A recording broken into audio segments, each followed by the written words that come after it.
हिमाचल के एक छोटे से गांव में गोपाल नाम का एक किसान सेब की खेती करता था।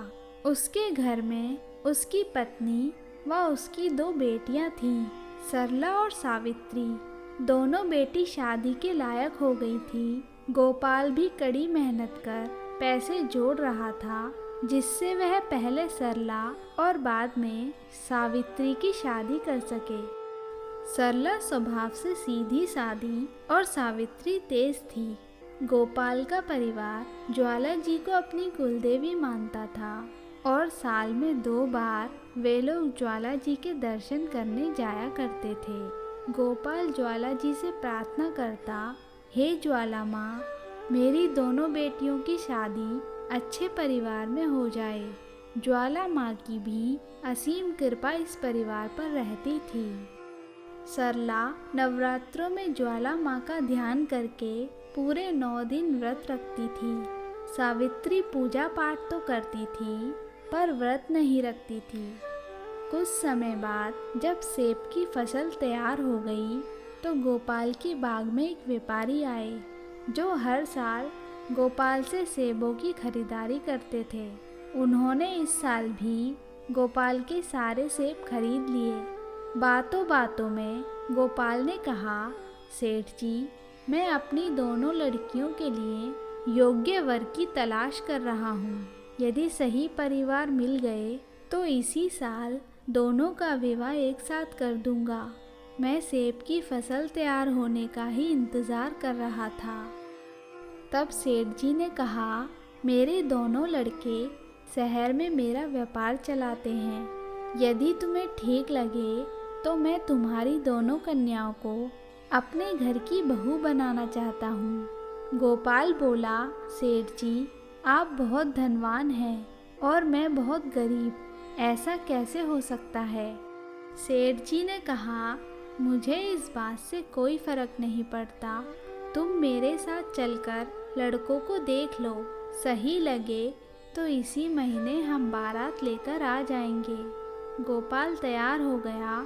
उसने लड़कों को देखा और बात पक्की हो गई। शादी का निमंत्रण पत्र लेकर गोपाल सीधा ज्वाला जी के मंदिर गया और माँ के चरणों में रखकर बोला, माँ, आपने मेरी दोनों कन्याओं के लिए इतना अच्छा रिश्ता भेज दिया। मैं तो सपने में भी नहीं सोच सकता था। कुछ दिन बाद दोनों की धूमधाम से शादी हुई। सरला और सावित्री अपने ससुराल पहुंच गई। इसी तरह 2 वर्ष बीत गए। एक दिन सरला ने सपना देखा कि वह ज्वाला माँ के मंदिर गई है, पर उसे माँ के दर्शन नहीं हुए। उसकी आँख खुली और उसने सबको यह बात बताई। तब सरला के ससुर जी ने अपने पंडित जी से इस स्वप्न के बारे में पूछा तो उन्होंने बताया कि इन्होंने शादी के बाद ज्वाला जी की पूजा व व्रत छोड़ दिए हैं व उनके दर्शन भी नहीं किए। इसलिए लगता है माँ नाराज हो गई है, इसलिए इन्हें संतान की प्राप्ति भी नहीं हो रही है। यह सुनकर सेठ जी ने इसका उपाय पूछा तो पंडित जी ने बताया, सच्चे मन से ज्वाला जी के मंदिर जाकर वहाँ से माँ की जोत लाएं और अपने घर में 9 दिनों तक अखंड जोत जलाकर व्रत करें। तुम्हारी दोनों बहुएं यह जोत लाएंगी, परंतु उस जोत को रास्ते में देखे नहीं, बंद दीपदान में जोत लाएं। घर आकर ही जोत से घर की जोत जलाएं। जोत लाते समय वह बुझनी नहीं चाहिए और इनका ध्यान जोत पर रहना चाहिए। यदि इनमें से किसी का भी ध्यान इधर उधर भटक गया तो ज्वाला माँ की ज्योति वापस चली जाएगी। दोनों में से जिसकी जोत घर तक पहुँच गई, उस पर माँ की कृपा बरसेगी और संतान की भी प्राप्ति होगी। दोनों ने ऐसा ही किया। 2 दिन नंगे पैर चलने के बाद वे दोनों जोत लेकर घर पहुँची तो पंडित जी ने पूछा, तुमने रास्ते में क्या क्या देखा? तब सावित्री ने जो रास्ते में देखा था सब बता दिया। उसके बाद सरला से पंडित जी ने पूछा तो उसने कहा कि कि उसने तो कुछ नहीं देखा। उसने केवल इतना देखा कि ज्वाला माँ मेरा हाथ पकड़कर मुझे घर ले आई।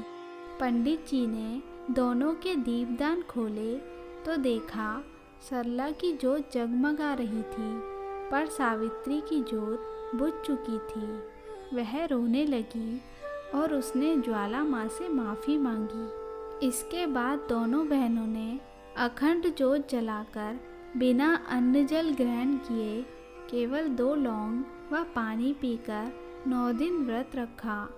ज्वाला माँ की कृपा उस परिवार पर बरसने लगी। 1 साल बाद दोनों बहनों को संतान सुख की प्राप्ति हुई। अब उनका परिवार हर नवरात्रों में ज्वाला जी के मंदिर जाने लगा। जो भी सच्चे मन से ज्वाला माँ की साक्षात ज्योति के दर्शन करता है, माँ उसकी सभी मनोकामनाएं पूर्ण करती हैं। दोस्तों, आपको ये वीडियो अच्छी लगी हो तो इसे लाइक करें और अपने मित्रों के साथ भी शेयर करें, और ऐसी ही धार्मिक कहानियाँ देखने के लिए हमारे चैनल कथा अमृत को सब्सक्राइब करें। जय ज्वाला माँ।